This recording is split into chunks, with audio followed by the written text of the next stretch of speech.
Hi, this is Billie Beene here with another exciting chapter of the Nunatayet series, Book 1, Five Poems of Why, Chapter 34, Abby Jake John, Destiny Seeker. So, we begin with a short summary of what happened in the previous chapter.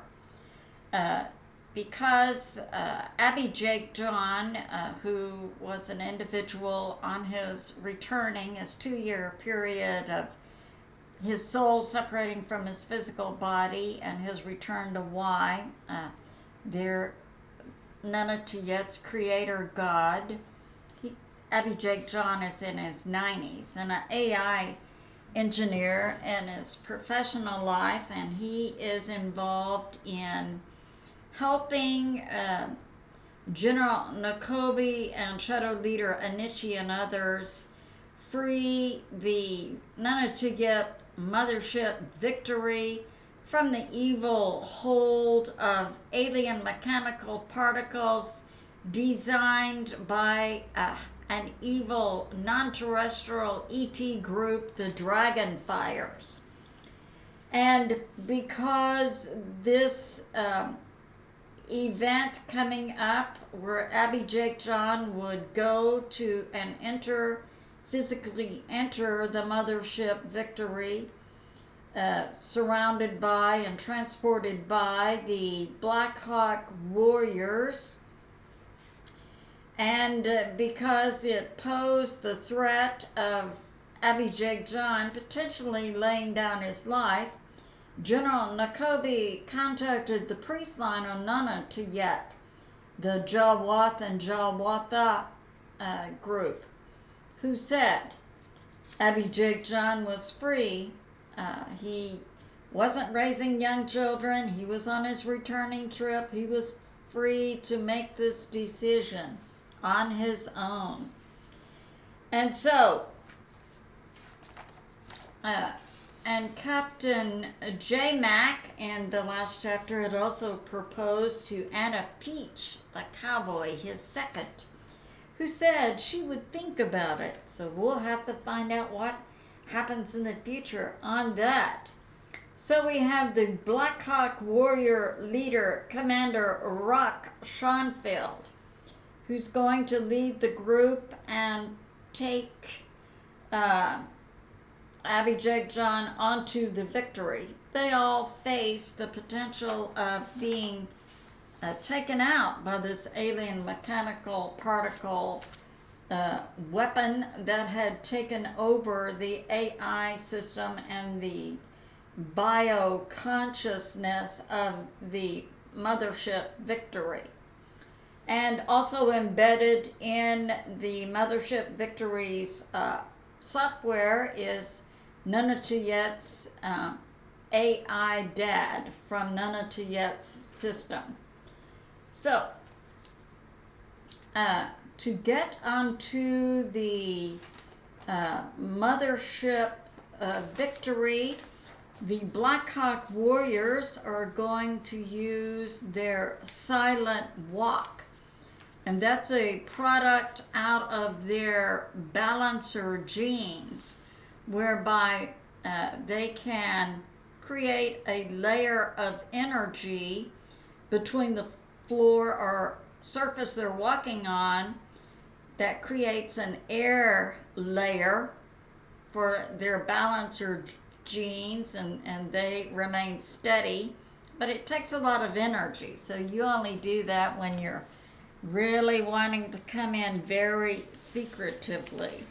Okay, and I understood their mission was to enter the mothership Victory, to get Abby Jake John there, and that Abby Jake John alone would enter the core heart of the mothership Victory. So, we pick up.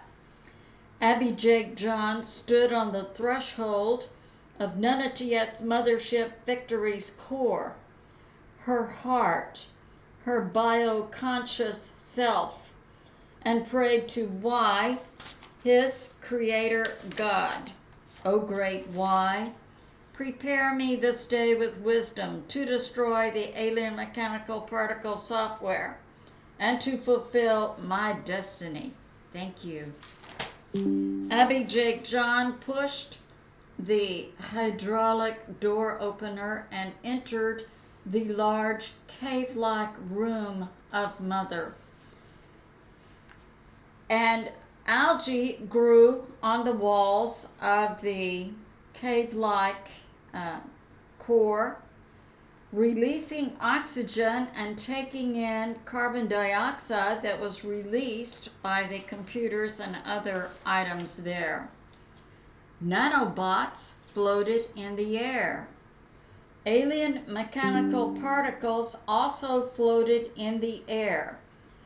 These were extras that did not change from matter to software, but functioned as comms with the dragon fires. The alien mechanical particles did not have a bio component and did not sense Abby Jake John. Abby Jake John knew from study and experience that the alien mechanical particles could function as a weapon by being electromagnetically triggered and fall and become a group, and thus a solid type of weapon that could attack. Abby Jake John felt a deep sense of destiny. He thought, no greater love has a man than he laid down his life for his friends. He knew if the alien mechanical particles sensed him or responded to movement, that, or if he understood if he was not successful in what he was doing, the victory would be taken over by the alien mechanical particles that would then spread to the AI system of Nunatayet, thus enabling the hostile ET non-terrestrial group to possibly take over Nunatayet. So, yeah, he understood he could not fail. Abby Jake John stilled his breathing, his heartbeat in his body, which he had learned to do through martial arts training, and thought, if he could create a diversion for the particles, he could upload the bio microchips on which he had written the software patch, the weapon that would take down the alien mechanical particles.